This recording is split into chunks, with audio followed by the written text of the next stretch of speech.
Welcome to this special episode of Decoding Gender Insights from Thought Leaders. Population First is observing the 16 days of activism against gender based violence, a global campaign from November 25th to December 10th, with a 16-part podcast series that delves into the intersection of gender and critical social issues. Since inception in 2005, Population First has focused on challenging the gendered attitudes that devalue girls and women, fuel discrimination, and perpetuate gender-based violence. In India, caste-based discrimination worsens this problem, with gender-based violence against women from marginalized communities often finding roots in caste hierarchies, deepening their vulnerability and marginalization. To focus on this critical issue, in today's episode, we are joined by two distinguished experts. Alka Dhupkar, a Mumbai-based multilingual Ladli Awardee journalist whose intensive exploration of developmental issues unfailingly includes a gender component, and Deepa Pawar, a renowned social activist who works extensively on caste issues. Now, over to our experts. Deepa, I think I would love to hear more from you. आप जो बातें रखना चाहेंगे वो बहुत ही अहम है, क्योंकि एक्सपिरियन्स की एक बहुत बड़ी उसके साथ मराठीमध्ये आपण ज्याला शिदोरी म्हणते, एक फर्स्ट हैंड एक्सपीरियंस जो है, लिव्ड एक्सपीरियंसेस जिन्हें हम इंग्लिश में कहते हैं, वो आप से हम सुन पाएंगे. बट उसके पहले मैं सिर्फ शुरू में पॉपुलेशन फर्स्ट को धन्यवाद देना चाहती हूँ. दीपा के साथ यहाँ पे इनवाइट किया मुझे, ये जो अपॉर्चुनिटी दी है इसके लिए, और दो तीन मुद्दों को जो मुझे लगते हैं बहुत अहम है इसमें ये बातें रख के दीपा से बात सुनना चाहूंगी. सबसे पहली बात ये है योगेश, इस पूरे चर्चा में हम जो बात कर रहे हैं, एक हेजिमनी हम बोलते हैं, जैसे पूरे वेस्टर्न फेमिनिज्म में हमने देखी है कि एक वाइट विमेन की सुप्रीमेसी है, हेजिमनी पूरी एक देखी. तो यहाँ पे ये बात होती है कि आज भी दलित का ही इशू रहता है. बहुजनों का इशू वो मेन स्ट्रीम नहीं बनता. कोई दलित महिला पे जब अत्याचार होते हैं तो दलित नेटवर्क है, दलित एकता, ये जो अलग अलग फोरम्स है, उसमें से कोई मतलब वो सत्यशोधन समिति जाती है, काम करते हैं, ये वो, बट वो दलितों का इशू रहता है. जब उस पे कोई national feminist upper caste woman English में बात रखेगी, वो ट्विटर पे है, यूट्यूब पे है, कोई एग्रीगेटर, न्यूज एग्रीगेटर करके कोई ऐप पे है, तब वो जाके दलितों का मुद्दा बन जाता है, बड़ा मुद्दा बन जाता है, मेन स्ट्रीम का मुद्दा बन जाता है. जब कोई छोटे पैमाने पे ये आवाज उठाने की कोशिश कर रहे हैं, तब वो हाइपर लोकल एक कम्युनिटी का इशू माना जाता है, वो मेन स्ट्रीम का इशू कभी बनता नहीं है, हमने देखा है. और मेरा मेरा विरोध है ये बात को कि कौन डिसाइड करता है कि ये मुद्दा मेन स्ट्रीम का है या दलितों का है. ये जो डिवाइड किया गया है ना, कि ये दलितों के मुद्दे, ये महिलाओं के मुद्दे, ये पूरे समाज के मुद्दे हैं. और ये हेजिमनी ऐसे पर्कुलेट हुई है पूरे the way movements are run in current times, उसमें हमें ये पूरा उसका एक प्रतिबिंब दिखता है. मैंने एक्टिविज्म नहीं किया है, बट मैं एज अ पत्रकार जो देखती हूँ उससे बात कर रही हूँ. कोई अगर आप एक्टिविस्ट से बात जो कर रहे हैं, काम कर रहे हैं, वो बोलेंगे कि अलका जो बात बोल रहे हैं उससे हम सहमत नहीं है, उनको ये बात बोलने का पूरा अधिकार है. बट जितने कास्ट एट्रोसिटीज मैंने कवर की है उसमें ये बात सामने आई है. अगर कोई लोकल आदिवासी लैंग्वेज में, अगर कोई लोकल अपनी जिसको हम बैकवर्ड बोलते हैं, क्योंकि हम खुद को फॉरवर्ड मानते हैं, जो लैंग्वेज में अगर बात करते हैं तब तक वो बातों को कोई ध्यान नहीं दिया जाता. जब एक इंग्लिश, और इंग्लिश तुम और मैं बोलते हैं वैसे नहीं, एकदम fluent with accent, certain type of looks, ये सब बोला जाता है, तो उसको जो एक मुद्दा उसका उठता है वो अलग होता है. और मैं हमेशा सोचती हूँ कि ये क्या है, और जो हम सब खुद को लिबरल मानते हैं, प्रोग्रेसिव मानते हैं, ये प्रोग्रेसिव और लिबरल सोसाइटी में हमने ये देखा है कि ये मुद्दे होते हैं. मैं यहाँ पे उर्मिला पवार के आयदान बुक का मेंशन करना चाहूंगी. वैसे तो बहुत सारी बेबीताई कामले का बुक है, बहुत सारी किताबों का हम मेंशन यहाँ कर सकते हैं, बट आयदान बुक का मेंशन इसलिए करना चाहूंगी, उर्मिला पवार जी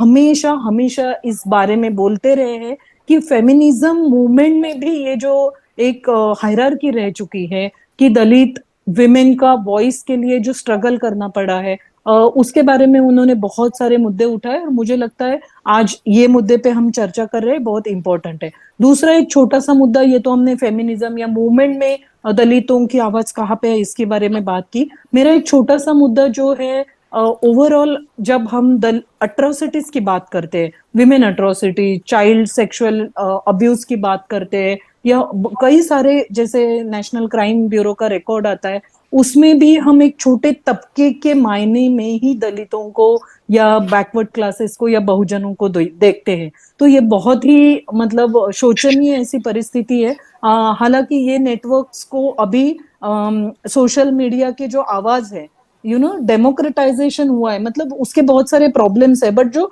डेमोक्रेटाइजेशन हुआ है उसकी बहुत मदद हुई है ये आवाज बुलंद करने को, और ये जो एक हायरार्की है वो ब्रेक करने को। इसलिए मुझे अच्छा लगता है राष्ट्रीय दलित न्याय आंदोलन है, अंतरराष्ट्रीय दलित एकजुटता नेटवर्क है, national federation of Dalit women के through declaration of Dalit women's right आया था।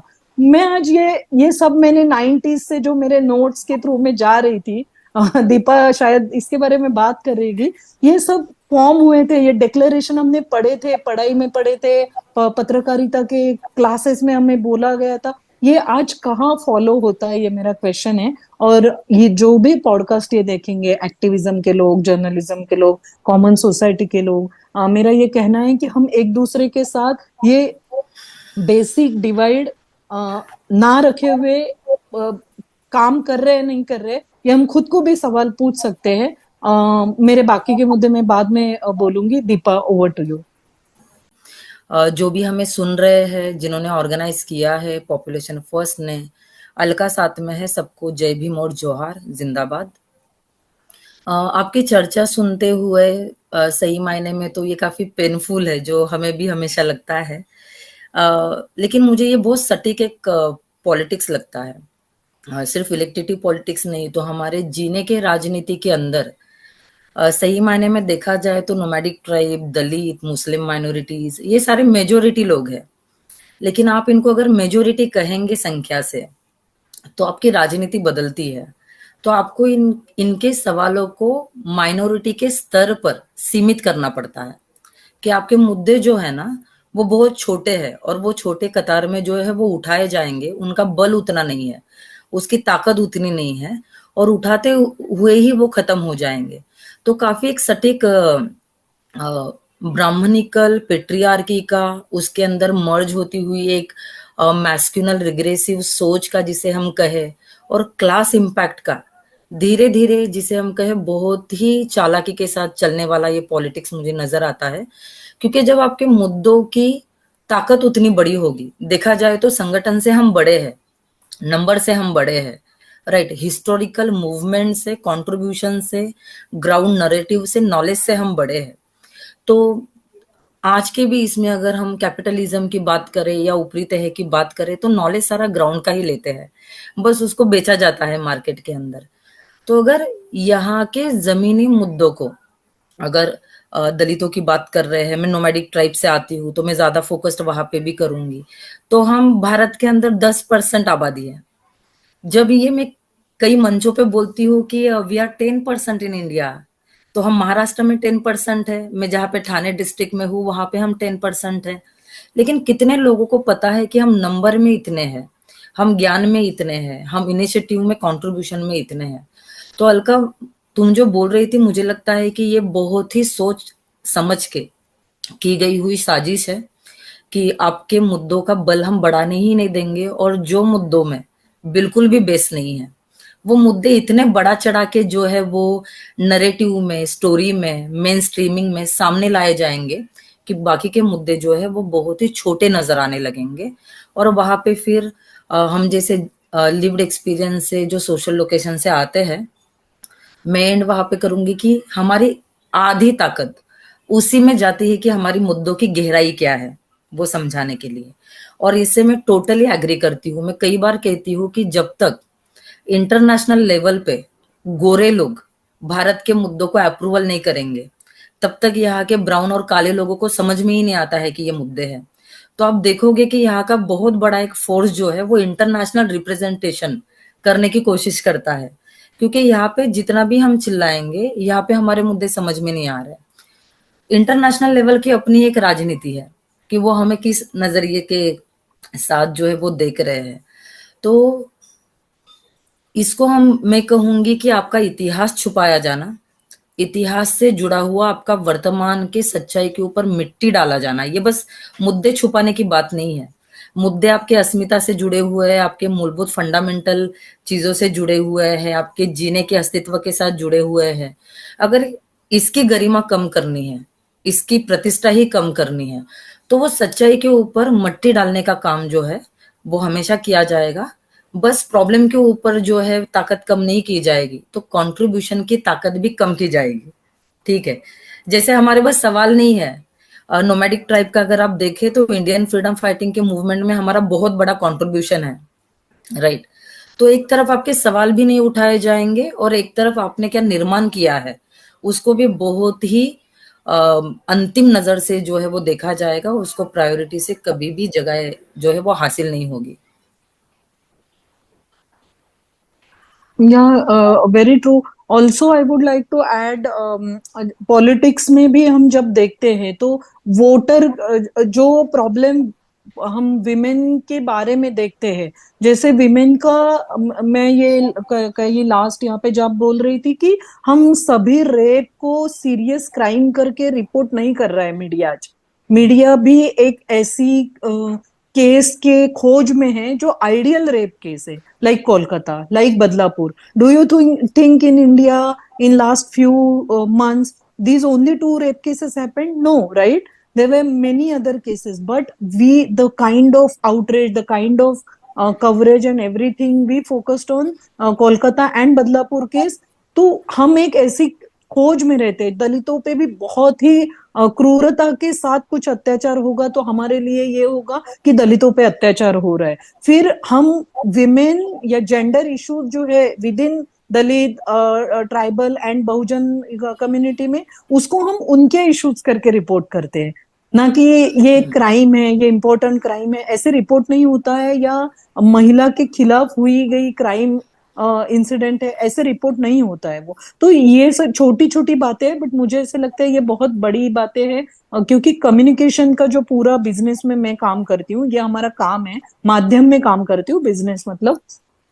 तो which language do you use, how do you use words, कितने केयरफुल आप हो, उससे आप क्या संदेश देना चाहते हो। अगर आज एक ट्रांसजेंडर पे कोई अत्याचार हो रहा है तो आप पहले ही एक ट्रांसजेंडर के बारे में इतने प्रीजुडिस हो, और उसके बाद वो ट्रांसजेंडर अगर नंदुरबार जैसे ट्राइबल एरिया से आता है, आती है, जो भी उन्होंने चूज किया हुआ, she her he as a, तो हमें ये होता है कि वो समझ ही नहीं रहेगी हमारे बारे में। आज देश के लोगों का अगर ट्राइबल के बारे में ही कुछ ज्ञान नहीं है, आज नंदुरबार जैसे जिले में क्या होता है पता नहीं है, तो वहां पे अगर टीजी को कुछ टीजी सर्टिफिकेट मिलाने के लिए एक ट्राइबल को क्या दिक्कतें आ रही है, वो हम अलग नजरिए से रिपोर्ट ही नहीं कर पा रहे, क्योंकि वो समझ नहीं डेवलप हुई है। तो it is not only about atrocities against women with in Bahujan community, it is about also ये हम नहीं पहुंच रहे, हम रिपोर्ट नहीं करते कि हमें हमने ऐसे मतलब प्रिजुडिसेस में है कि सेम सेक्स मैरिज के स्टोरीज हम जब रिपोर्ट, मैं ये देख रही थी नेशनल मीडिया में दीपा, कि जब सेम सेक्स क्या इक्वल मैरिज और ये सब जो हम बातें हो रही थी, केस चल रही थी, तो वहां पे जो केस स्टडीज रिपोर्ट हो रहे थे तो वो क्लास के एंगल से रिपोर्ट होते हैं। मेरी बात अगर गलत है तो आप योगेश या Deepa can correct me. So you cannot look at caste issue from the class perspective. You cannot mix it and cover it up with only class problem. Of course class problem is there, okay, but caste problem is deep and it is more serious, and we need special attention, and we must mention caste issues। हम अगर उसको ये गरीब है इसलिए उन पे अत्याचार सिर्फ नहीं हो रहे हैं या उनको आप इग्नोर नहीं कर रहे, वो कास्ट से तुम जो लोअर क्लास ये वर्ड यूज करते हो क्योंकि ये मनु ने तुम्हें बताया है कि ये लोअर क्लास है, तुम डिफरेंट क्लास वर्ड भी नहीं यूज करते क्योंकि तुम्हें लगता है कि ये लोअर है, कोई तो अपर या बॉडी से आया इसलिए वो अपर क्लास है। तो ये सभी जो बाइनरीज में हमने समाज को बांटा है, ये बहुत प्रॉब्लमेटिक चीजें हैं। मुझे ऐसा लगता है जब एडवोकेसी भी होती है, हमने ये क्वेश्चन पूछने शुरू किए आजकल, जैसे स्टील बर्ग के केसेस आते हैं, तो स्टील बर्ग के नेशनल आप जब ये डेटा पब्लिश करते हो, उसमें आप दलित, बहुजन, ये सभी डेटा देना बहुत इंपॉर्टेंट है, ताकि हमें समझे क्या हो रहा है कम्युनिटीज में। आप सिर्फ हमेशा ये बताएंगे कि ये क्राइम हो रहा है, ये गरीबों में इसका असर हो रहा है, और गरीब हमेशा बहुजन है, ऐसा आप एक नैरेटिव सेट कर रहे हो, तो वो बहुत ही प्रॉब्लमेटिक है। After reservation we are standing in 2024। कोई भी ऐसा भी हम देख रहे हैं कि लोग पैसे से उनकी परिस्थिति ठीक ठाक है, बट आज भी वो डिस्क्रिमिनेशन फेस कर रहे हैं, और वो डिस्क्रिमिनेशन क्राइम में आता है, and that's why it needs separate attention in gender binary also, and according to me that is not given. तो ये एक पूरे मूवमेंट में जो जैसे शर्मिला रेगे जी ने बहुत इसके बारे में लिखा है, जिन्होंने ये पढ़ाई की है, पेपर पढ़े हैं, तो आपको ये समझ में आएगा, ये सवर्णनाइजेशन हमने जो पूरा किया है क्लास के नाम पे, ये मुझे एक बहुत ही बड़ी प्रॉब्लमेटिक चीज लगती है। और पॉपुलेशन फर्स्ट इसके तरफ अगर जो ध्यान दे, और ये क्लास और कास्ट एक अलग इशू है। तो दीपा, आप भी इसके बारे में आपका मतलब ख्याल जो है शेयर कर सकती है। अलका, एक्चुअली अभी जो रेप केसेस या लैंगिक हिंसा की जो भी घटनाएं सामने आ रही है, मैं जब इसके काफी इन डेप्थ जाकर काफी ग्राउंड में डिस्कशन करती हूँ, लगातार जिसे मैं कहे कि नोमैडिक, दलित, आदिवासी, युवा, औरतें, इनके करीब में रहती हूँ, और मेरी अपनी जो एक जर्नी रही है, मुझे लगता है कि आपके माइंडसेट को, आपकी सोच को एग्री करने के लिए पूरी तरह से ट्रेन किया जाता है। जैसे कोलकाता में कोई रेप होता है तो अभी बस उसकी हम निंदा ही करेंगे, लेकिन वो रेप होने के बाद हमें लगता है कि अरे ऐसे कैसे हुआ, ये नहीं होना चाहिए।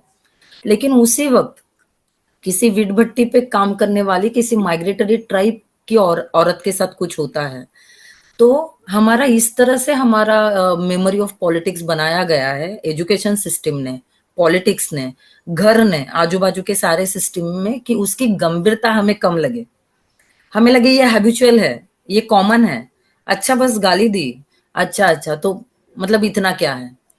आप जिसे हम कहे कि घर कामगार औरतों के ऊपर चोरी के इल्जाम लगाए जाते हैं, हमें काफी रिविजिट करना पड़ेगा कि लैंगिक हिंसा की डेफिनेशन भी कितनी बड़ी है। हम उन हिंसा के बारे में भी बार बार बात करते हैं जो बहुत ही सिवियर है, जो अमानवीय है, उसको तो एक्सेप्ट ही नहीं किया जा सकता है। लेकिन ऐसी कितनी सारी हिंसा है जहां पे राशन कार्ड में अगर औरतों को नाम डालना है तो बेटा हुआ पीडीएस सिस्टम का अधिकारी पूछता है कि क्या हुआ, वो पति को छोड़ दिया, अभी दूसरा कर रही है। इस तरह की लैंग्वेज जो है वो एडमिनिस्ट्रेशन, पॉलिटिक्स, मीडिया इवन, और जितने भी पावरफुल इंस्टीट्यूशन है जिन्होंने सपोर्ट करना चाहिए कॉन्स्टिट्यूशनली, जिन्होंने मॉरल बूस्ट करना चाहिए ह्यूमन राइट के पर्सपेक्टिव से, वो शोषण की व्यवस्था जो है, शोषण के केंद्र जो है वो चला रहे हैं। तो मैंने हाल ही में एक आर्टिकल लिखा जहां पे मुझे लगा कि काफी फोकस्ड करना चाहिए कि पॉलिटिकल और एडमिनिस्ट्रेटिव कास्टिस्ट मैस्कुलिनिटी वो किस तरह से परफॉर्म करती है, राइट। आप अगर ये this is really interesting Deepa. या कि वहां पे बैठे हुए मेजोरिटी मर्दी है, और भी बस औरतें भी हिंसा करती है, उसको दुमत नहीं है, लेकिन कास्ट को मायने में रखते हुए आप मर्दानगी के ढांचे से जब चाबुक चलाओगे, तरह ऐसी हजारों औरतें हैं जो लगातार आपको बताएगी नहीं कि हमें छुआ गया है, हमें गाली दी गई है। हमारी एक अंबरनाथ नगर परिषद की हमारी एक नोमैडिक विमेन औरत ने हमें बोला कि वो लगातार 3 से 4 दिन नगर परिषद में जा रही है, उसे पानी का नल चाहिए। नगर परिषद का जो अधिकारी है उसने उसको हंसते हुए बोला रात के 8 बजे आना। उसे लगा कि शायद अभी भीड़ है, मैं रात के 8 बजे जाऊंगी। वो लगातार 3 से 4 दिन रात के 8 बजे गई है और ऑफिस बंद है। वो फिर 3-4 दिन के बाद सुबह जाती है और अफसर को पूछती है कि सर तुम्हें बोलवले लो, मैं आ गई, आप नहीं थे। तो पूरे पूरे लोग उसके ऊपर हंसने लगे हैं कि हमें लगा आप बुड़बक हो, लेकिन आप सच में मूर्ख हो। तो औरतों का इंटेलेक्चुअल कैपेसिटी नाकारना, ये किन औरतों के साथ ज्यादा हो रहा है, तो आप देखेंगे कि श्रम देने वाली औरतों के साथ ज्यादा हो रहा है।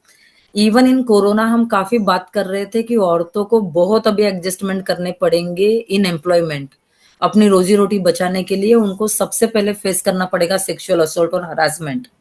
और वो कौन सी औरतों को जो है वो फेस करना पड़ेगा। तो आपको लेयर बाय लेयर जैसे आप नीचे आओगे, आपको समझ में आएगा कि आवाज उतना दबता हुआ है, उतने शोषण के केंद्र जो है वो नीचे बहुत ही डरावने आ रहे हैं। मैं पॉश एक्ट के बारे में आपको बता दूं कि हमारे कुछ कानून बहुत बेहतर है, लेकिन उनको और बेहतरी की तरफ आगे लेके जाना पड़ेगा। करीबन ठाणे डिस्ट्रिक्ट में 2500 से ज्यादा मुरली औरतें जो है, देवदासी औरतें रजिस्टर है। हम जब उन औरतों के साथ काम करते हैं और इन कानूनी दौर के बारे में चर्चा करते हैं, तो औरतें बोलती है ताई हमारा काम ही पहट के 4 बजे खत्म होता है, और हम मेकअप करते हुए ही वो काम कर सकते हैं क्योंकि हम लोगों के घरों में जाते हैं। तो सबसे पहला हरासमेंट तो पुलिस करते हैं, जो सिस्टम को जो है वो सपोर्ट करना है। तो मुझे लगता है कि मनुस्मृति ने कही गए वचन, उसकी कमिटमेंट अभी भी सोसाइटी में इतनी ज्यादा है कि वो कमिटमेंट गए 2500 सालों से उसी तरह से जो है वो गो फॉरवर्ड हो रही है, और कॉन्स्टिट्यूशनल कमिटमेंट की तरफ और ज्यादा आपकी वचनबद्धता कम हो, आप आपका उत्तरदायित्व कम समझे, इस तरह की मानसिकता और पॉलिटिक्स हमें आजू बाजू में और बरकरार होते हुए जो नजर आएगा। दूसरा एक मैं और यहाँ पे ऐड करूंगी कि जो पावरफुल फोर्सेस को औरत के डिग्निटी की तरफ कदम उठाने चाहिए, फिर वो पॉलिटिक्स है, ऑब्वियस वो मीडिया है। मीडिया जिस तरह से रिपोर्टिंग करता है, बहुत घिनौना रिपोर्टिंग करता है, वो फाइनली औरत को वर्नलेबल ठहराने का, दलित ठहराने का और आदिवासी ठहराने का ही रिपोर्टिंग करता है। वो औरत के कॉन्स्टिट्यूशनल राइट का उल्लंघन हो रहा है, ह्यूमन राइट का उल्लंघन हो रहा है, औरत एक सिटीजन है उसका उल्लंघन हो रहा है। LGBTIQ जो है वो इस देश के नागरिक है, और उनकी यहाँ पे क्या हस्ती है वो इंटरनेशनल जगहों पे रखने की जो चीजें हैं। अभी हाल ही में हम बात कर रहे थे दोस्तों के साथ, तो उन्होंने कहा कि हमने 10-15 सालों से तो संयुक्त राष्ट्र संघ को रिपोर्ट नहीं भेजा है। तो ये जो चोरी चली है कि हिंसा की चोरी, हमारे यहाँ पे हिंसा नहीं होती है, इसकी चोरी, पर्दे के पीछे छुपने की जो मुंह छुपाई यहाँ पे चली है, वो किस तरह से मतलब जिसे हम कहे कि लैंगिक प्रजनन आरोग्य के अंदर हमारी औरतें कहती है कि डॉक्टर्स, वार्ड बॉय और आया किस तरह से बात करते हैं, मारते हैं। तो ये सही है कि कोई रेप आपके सामने आएगा तब वो गंभीर लगेगा, लेकिन जो सातत्य से, कंसिस्टेंसी से उपजीविका के अंदर, हेल्थ फैसिलिटी एक्सेस करते हुए, एजुकेशन सिस्टम के अंदर, पब्लिक प्लेसेस के अंदर और कम्युनिटी के अंदर लगातार जो एक पॉइजनिंग हस्तक्षेप चलते हैं लैंगिक हिंसा के प्रति, वो अभी तो हम स्कूलों के अंदर मनुस्मृति सिखाने की बात कर रहे हैं, तो हमें क्या शर्म आ रही है उसके ऊपर? अगर कुछ प्रोग्रेसिव लोग छोड़े तो एक जनमानस के अंदर वो गुस्सा क्यों नहीं दिख रहा है, वो क्यों प्रमोट कर रहे हैं? तो मुझे लगता है कि बहुत बड़ी चीजें जो है वो पॉलिटिकल एस्पेक्ट से गुजरते हुए आती है। क्यों हमें शर्म नहीं आती है कि बिल्किस बानो पे जब इतनी प्रताड़ना होती है, लैंगिक हिंसा होती है, और उसके बाद उसके गुनेगारों की हम आरती उतारते हैं, तो हमारा समाज मन जो है ना वो पोल्यूट किया जा रहा है, वो बहुत अच्छे से प्रदूषित किया जा रहा है कि हमारी शर्म, हमारी अकाउंटेबिलिटी और एक जो तकलीफ होती है ना, वो औरतों के लैंगिक हिंसा के प्रति मर ही जाए। और फिर हम बात करें आपने क्या खाया, आपने क्या कपड़े पहने, आप कहाँ घूमने गए, आप घर पे रहते हो तो कैसे रहते हो, और बार बार जिसे हम कहे कि ये सोशल मीडिया एक तरह का डेमोक्रेटिक हो रहा है, हम उसे एक्सेस कर पा रहे हैं, लेकिन दूसरी तरफ उसी को और ज्यादा जिसे हम यूज करते हुए बहुत ही जेंडर कास्ट के साथ जुड़ा हुआ, आप अगर देखोगे कि रील्स देखोगे, छोटे छोटे वीडियोस देखेंगे, कौन सी औरतों का मजाक उड़ाया जाता है। तो जब उन औरतों का मजाक उड़ाया जाएगा और उन औरतों के साथ जब लैंगिक हिंसा होगी तब वो आम लगेगी, राइट? तो आपकी हिंसा आम लगने की पॉलिटिक्स जो है वो बार बार सामने जो है वो गड़ी जाएगी। Yeah, and just to sorry, Yogesh, add, I did not touch this topic like the sub section of it. It patriarchy within Bahujan politics. अभी जब प्रज्ञा दया पवार जी ने उनके कुछ पॉलिटिकल मत एक्सप्रेस किए, और पर्सनल इज पॉलिटिकल, राइट, इसलिए हम ये सब बात कर रहे हैं। तो उनको, उनके खिलाफ जिस तरीके की टिप्पणी दलित पॉलिटिकल स्पेयर में हमने देखी वो डरावनी थी, उसके बाद बहुत सारे लोगों ने प्रज्ञा दया भावर जी के बारे में सपोर्ट में और हिंसा के खिलाफ आवाज उठाई। ये बात नहीं है कि जो प्रज्ञा पवार बोल रहे हैं, दीपा पवार बोल रही है, वो ही बात हमें माननी चाहिए, बट एक्सप्रेस होने का एक तरीका होता है। हम फाउल लैंग्वेज यूज कर सकते हैं किसी को किसी के खिलाफ हम अगर क्रिटिकल है तो, और वो आम बात है जो दीपा बोल रही है, ये हमने सेट कर दिया है। तो वो भी दलित पॉलिटिक्स में भी पेट्रियार्की पहले से प्रॉब्लमेटिक है, और अभी वो within Dalit community against women who are outspoken is being used, which is very dangerous according to me, and we need to call it out. And I hope कि ऐसे सारे डिस्कशन के बाद कुछ एक मतलब एक दिन में तो ओवरनाइट सॉल्यूशन नहीं आने वाला है, बट आई एम श्योर ये एक जो मुद्दे हैं वो तो पटल पे आ रहे हैं कि हमें इसके बारे में कुछ गंभीरता से चर्चा करनी है। Thank you, Alka Dubkar and Deepa Pawar, for the insightful and thought-provoking conversation on gender and caste. Readers may share their reactions, queries, and observations in the comment section below. Please watch all the episodes and initiate gender conversations with your family, friends, colleagues, and community members.